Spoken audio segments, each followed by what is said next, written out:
show ఏమెండా ఏమెండా అరే ఇంట్లోకెళ్ళి బయటికి వెళ్తే పాపం ఉంది కదా ఏడి కాడికి సుర్రు మనవట్టింది ఇది ఇప్పుడే ఇట్లుంది ఇంకా ముందు ముందు తెలుస్తుందట అస్సలు కథ అవునుల్లా ఇది మేమంటున్న ముచ్చట కాదు ఓయమ్మనే ఏం మంట జర్ర పొద్దుగాల 10 దాటిందంటే చాలు సూరన్న ఏమ పాతాపం చూపిస్తుండు ఇక పగటీలు 12 అయిందంటే ఖాతం సాయంత్రం 4 దాటేదాకా ఒక్క తిరగ సురుకులు అంటిస్తుండు మన సూరన్న ఈ ఎండ ఇప్పుడే ఇట్లుంటే ఇంకా రానున్న రోజులల్లా చెప్పఘోరం ఉండబోతుందట మార్చి ఏప్రిల్ మే నెలలల్లా ఎండ తీవ్రత సాధారణం కంటే అధికంగా ఉంటుందట ఇదే తట్టుకుంటలేంరా దేవుడా అంటే దీనికి సోపతి వడగాలులు కూడా రాబోతున్నాయట అందుకే ఇప్పటి నుంచి చాలా పైలంగా ఉండమని హైదరాబాద్ వాతావరణ శాఖ వాళ్ళు చెప్పిర్రు ఏప్రిల్ మే నెల వచ్చేసరికి 44 నుంచి 46 డిగ్రీల దాకా ఉష్ణోగ్రతలు నమోదయ్యే ఛాన్స్ ఉందట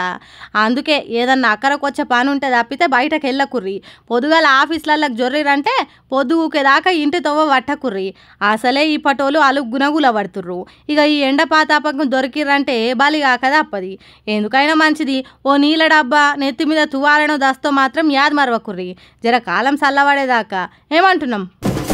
కాంగ్రెస్ గవర్నమెంట్ ప్రతిపక్ష లీడర్లను బయటికి రానిస్తలేదు ప్రజల తరపున ప్రశ్నించనిస్తలేదు అన్యాయాన్ని అడుగనిస్తలేదు ఏంది ప్రభుత్వమా లేకుంటే ఫాసిజమా ఓ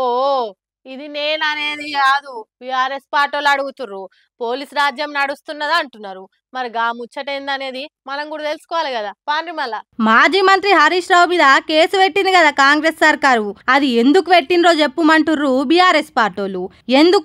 ఎందుకొరకు కేసు పెట్టాల్సి వచ్చింది మా హరీష్ రావు మీద అధికారంలోకి వచ్చిన మొదటి ఏడాదిల్నే 6 గ్యారెంటీలు అమలు చేస్తామంటిరి ఏమైంది మీ హామీల సంగతి ఎటువాయే అని అడిగినందుక 420 హామీలను 420 చేసిండ్రు అన్నందుక ఏనుముల రేవంత్ రెడ్డిని ఎగవేతల రేవంత్ రెడ్డి అన్నందుక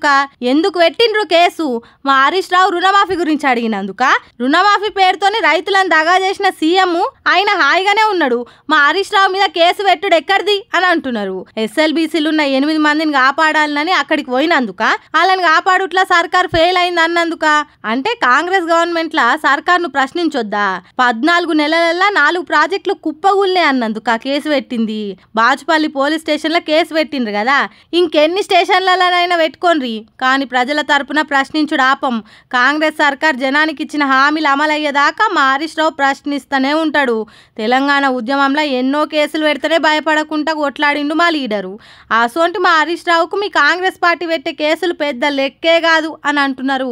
బీఆర్ఎస్ కార్యకర్తలు అక్రమ కేసులు పెట్టి ప్రజాస్వామ్యాన్ని అన్ని రోజులు కూని చేయలేరు నిజాయితీగా కొట్లాడతాం మా లీడర్లను నిలబెట్టుకుంటాం అని హరీష్ రావు మీద ఉన్న అభిమానాన్ని ఎల్లబోసుకుంటున్నారు మరి చూడాలి ముందు ఏం జరుగుతాయో ఇంకెన్ని కేసులు అవుతాయో